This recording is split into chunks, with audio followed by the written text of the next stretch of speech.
Ayan, so para nagkaroon ng bundok tuloy dito.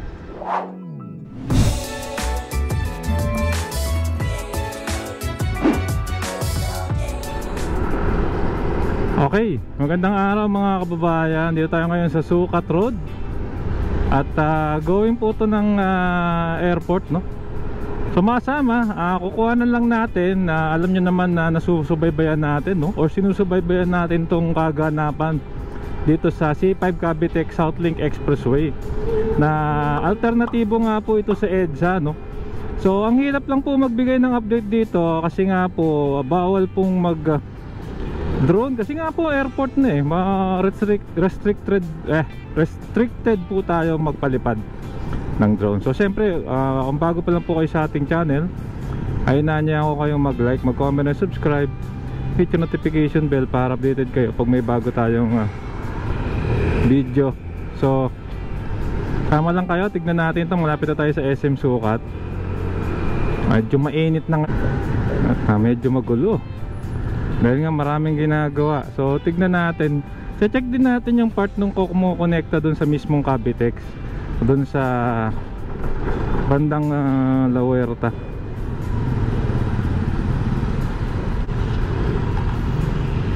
So traffic na. Sa kanan po dyan, ano yan, C5 extension.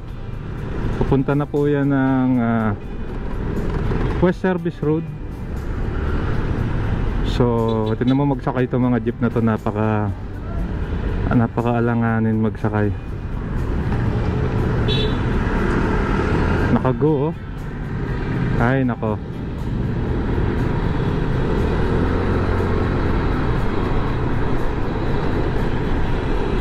So ito na SM Sukat na mga kabayan. Ito na yung mismong ito, sana mabagal-bagalan natin ng konti. Ayun no.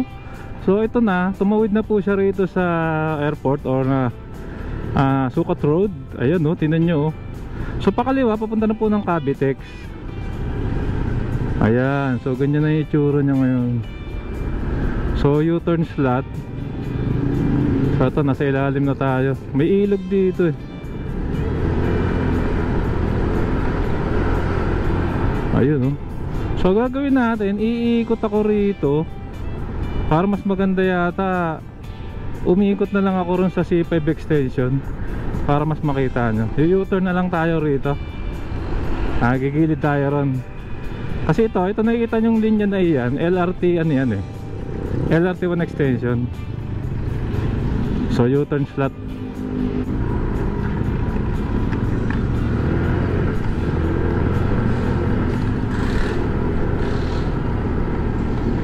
So bumalik tayo.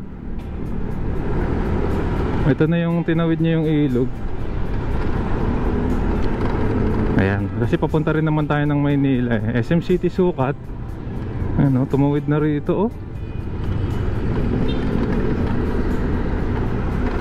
So mangyari nga po, ito yung alternate route natin na sa EDSA mga kababayan. Okay.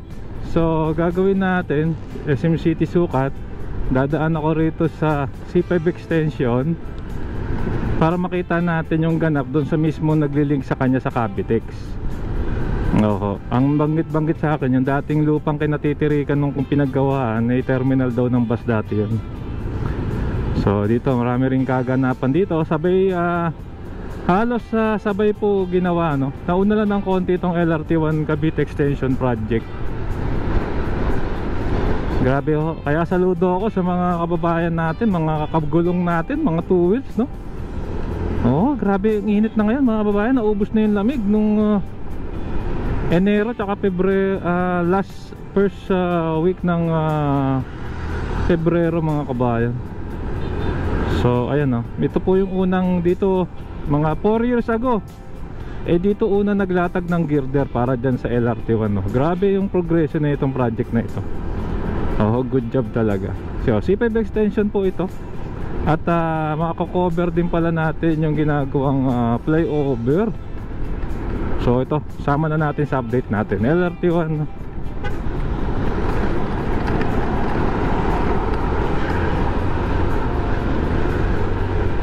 Ito po yung LRT1 linya. may... Ayan, so nagbabalik tayo, no? Actually, doon sa separate vlog, inikutan ko lang itong ano, C5 extension flyover. Siyempre po, isa pang update to. At okay nga, no? Ang bilis ng kanilang paggawa rito. So ngayon, tutuhakin natin yung papunta doon sa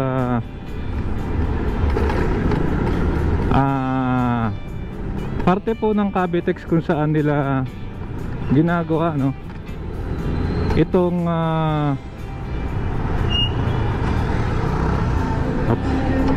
saan na nilalatag yung kukonektang linya dito sa from Cavitex dito papuntang C5. So dito po yung papakita ko sa inyo. Dadaan mo tayo dito sa gilid, no?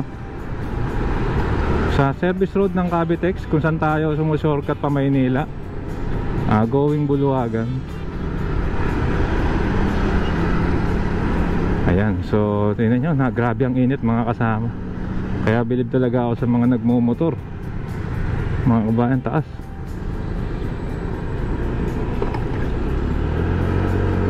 Taas nun ah. Okay, ito pa may ginagawa rito. Kala ko dati trend to pero may ginagawa dyan. Pakiramdam ko ano pa rin, para ako monekta sa Cavitex.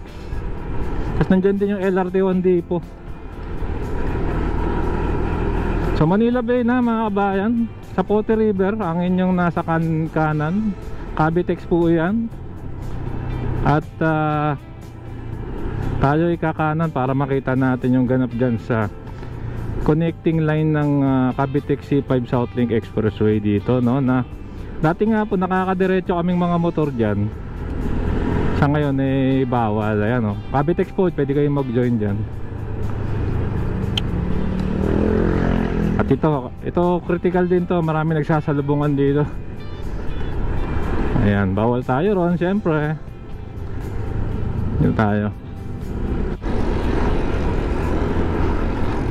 Okay, so bumabaybay pa rin tayo rito, no?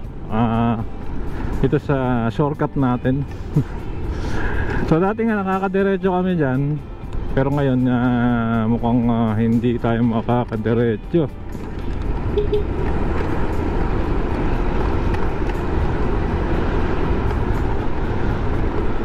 So ito yung mga babae, kakanan tayo rito kasi medyo naging busy na yung kaganapan dito. Papakita ko sa inyo, di ba nandun tayo sa sukat kanina? Siyempre tumawid ng ilog tsaka mga bahayan Ito yun, no? So Cavitex ngayon nasa kaliwaan natin. Hindi lang nalaga natin to ma-drone kasi bawal talaga, restricted area na ito.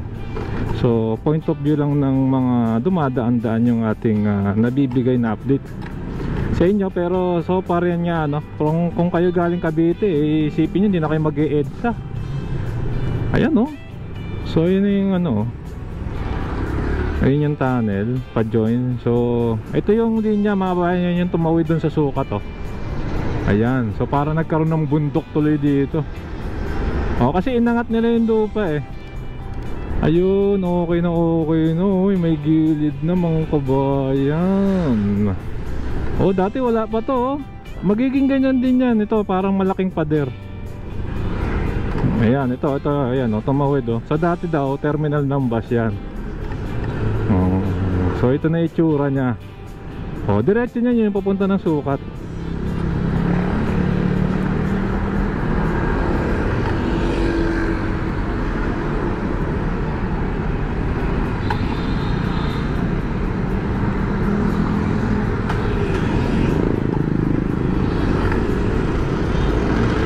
Ayan, okay, so ayun, yun ang latest. Mukhang ayan, dito yan sa tapat ng dito nga na tayo. Tabi nga tayo saglit. Tignan natin. Ito nga, terminal nga ng bus. So ayan yung latest mga kababayan, dito na sa 88 Square. Alright, so yun na po yung ating update. Pasensya na kayo, bawal talaga mag-drone dyan. At sumusunod lang tayo sa batas mga kabayan. Tsaka hindi lilipad kasi nga sa restricted. Alright mga kabayan, siyempre kung nagustuhan nyo tong video, ay naanyahan ko po kayo mag-like, mag-comment, and subscribe. hit yung notification bell para updated kapag may bago tayong video. Maraming pong salamat. Keep safe, God malasakit, sarap maglakbayan. See you po sa next vlog update mga kasama.